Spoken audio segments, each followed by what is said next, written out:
Local Red Cross disaster relief volunteers could be on their way south as soon as early Friday. 24-hour News 8's Joe LaFergie is here with more on that angle. Joe? Yeah, Emily, we've been on the phone with local Red Cross chapter members this morning, and they tell us that they have been put on standby as of right now. Not necessarily sending somebody, but they'll find out this afternoon. That could happen. That would put volunteers in one of those big red and white vans, disaster relief vans, headed down to the south. And again, we will know that this afternoon. And if you take a look at the pictures from the deep south, you can see why they'll need all the help they can get down there.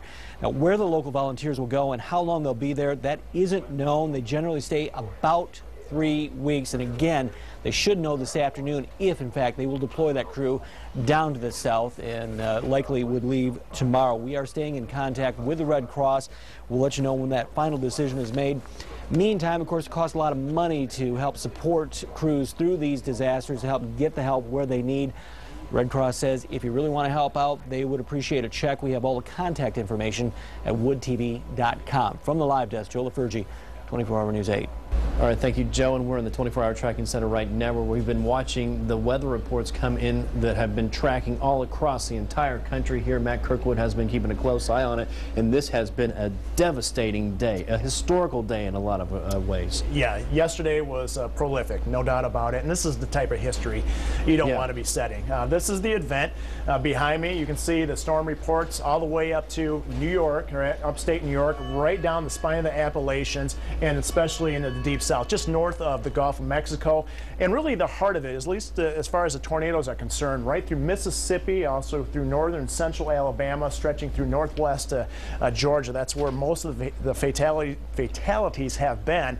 And it seems like, unfortunately, we just keep adding to that hourly. This is kind of, in a nutshell, yesterday's outbreak, 164 tornadoes. And that is significant because so far, if that holds true, they'll beat the super outbreak, the kind of the benchmark that us meteorologists use, that occurred back in 1974. 676 severe weather reports, including hail and also high winds. Over 200 people have lost their lives. And this is also remarkable. So far, this season, just this April, 654 reports of tornadoes. The last check of this so far, the total in May 2003, that is the previous record. So if this holds, this will set the bar for all-time worst months, and 6,600 severe weather reports total for this month, and that will also make April the worst ever so far for severe weather. So fortunately, our weather is going to improve for us in the forecast.